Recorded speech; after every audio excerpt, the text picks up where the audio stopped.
Fireworks. There's nothing that symbolizes summertime fun and the 4th of July quite like a fireworks show.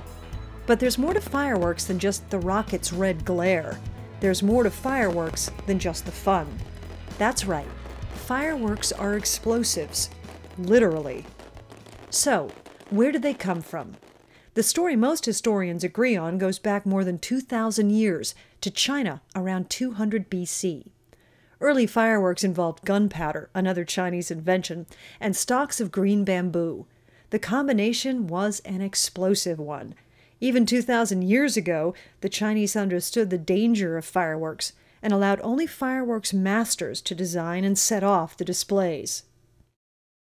In 1777, 1 year after the signing of the Declaration of Independence, Americans celebrated their very first 4th of July with, you guessed it, fireworks. Such displays have been part of American culture ever since, and our enthusiasm for a good fireworks show is greater than ever. If there's anyone who knows that firsthand, it's Eric Elias, the pyrotechnics expert responsible for the stunning fireworks shows at the Hollywood Bowl. The shows that we do here at the Hollywood Bowl are unique and unlike almost any other show you'd see in the world. First off, we're firing to live music. So even though we use an electronic firing system, all of our cues are marked on a copy of the conductor's score. And we have a camera which gives us a close-up picture of the conductor. So he's literally conducting us at the same time as he's conducting the orchestra.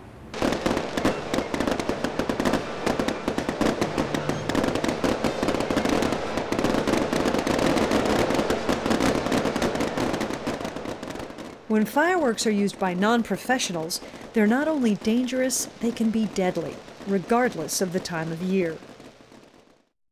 And when it comes to the 4th of July, even though we put all this advertisement out, do not buy, do not use illegal fireworks, time after time, people are using them. And because they use them, because they think they're safe and sane, they overestimate their own skills or they underestimate what actually can happen with these things. And we run on these calls where people have accidentally injured themselves with these types of things, or even fireworks that they bought, maybe gone over the border or bought from another location or a friend has brought to them, that they're actual small sticks of dynamite. And that's literally what they are. They talk about M80s. These are little miniature sticks of dynamite. You never know how well those are made. Plus, you shouldn't be using them anyway, because anytime you have a wick and something that's wrapped tight, that's made to explode, there's a lot of energy exerted there, and you never know what direction that energy is going to go. Perfect example, we had an incident in a park, and a couple of guys had an antique cannon, and they wanted to make this cannon go bang for the 4th of July. So they decided to put a little bit of gunpowder down in there. They packed the barrel with some toilet paper, wet toilet paper to boot, and what they've essentially created is a pipe bomb. Unknown to them, they light the fuse, and when the fuse gets down to the gunpowder, the whole cannon explodes. One guy lost his life. The guy behind him lost both of his legs. 10 people on average die in this country each summer as a result of fireworks injuries. More than 9,000 injuries require hospital and burn center care. Nearly half of those injured are under the age of 20, and more than half of the people burned each year by sparklers are under the age of 5.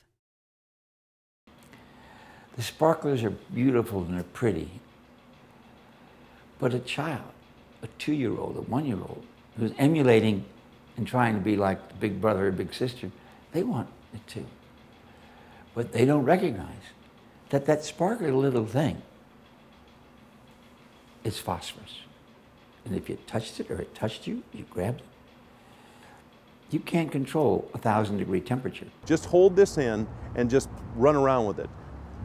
Twirl it around in your hand, look at it, but don't touch that hot end.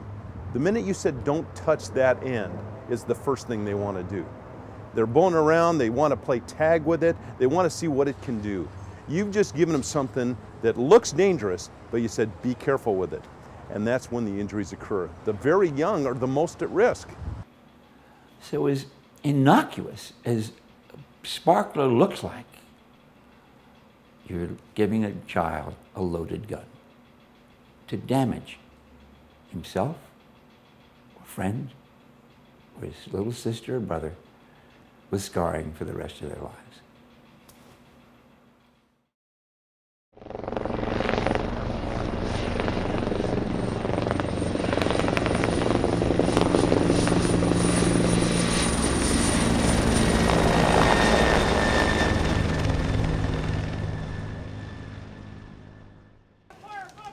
Not only do sparklers and other fireworks burn people, they start fires too. More than 2,000 fires occur each year because someone set off illegal fireworks. Those fires cause more than $20 million in damage. Or whenever there's a structure fire and it results from something that was preventable, it impacts the taxpayers greatly because those resources are now diverted from a much more serious call, a traffic accident, a heart attack, something that was unforeseen, whereas a preventable fire is now occurring and has all of those resources committed, for an extended period of time. Los Angeles City, we have a policy that dictates no fireworks within the city limits at all, not even safe and sane ones. People look to me thinking, oh, we have a firefighter on our block, hey, let's go ahead and light some fireworks because of course we're safe. But I have to be the one to step in to dictate, hey, no, we're not going to do that because one, it's dangerous. Two, we're facing the worst brush season that we've had in probably the history of the city of Los Angeles. And three, we need to set an example for our kids. Well, as we all know, children are very, very impressionable. They look at adults as their examples. And so what the adults do, they try to mimic. I think it's very important that we all set an example for the young people. We are role models whether we want to be or not, as an adult, as a parent. So it's very important that the adults set the tone and be that example to prevent the injuries to the youth and to the young people. Now, if you take it upon yourself to do fireworks in your home and in your backyard, the fire department's going to come out, they're going to bring the police department in with them, and you're going to be subject to confiscation, and you could wind up spending the night in jail. It's never been no big deal to get caught with dangerous or illegal fireworks, but it used to just be a ticket depending on the agency which caught you with them. It also depended on whether you had enough to sell to your friends or just for your own personal use. Ever since 9/11, however, they have very, very seriously cracked down on the possession of explosives because they can be used for things besides friendly celebrations. These days, what used to get you a ticket for possibly putting an illegal M80 into your neighbor's mailbox will now get you handcuffed, taken away to jail for a very long time, arrested for a felony for having a dangerous explosive device. So, here's a quick checklist. Fireworks are illegal in Los Angeles. Improper use of fireworks can be a felony. Yet there are scores of fantastic fireworks shows all over the city.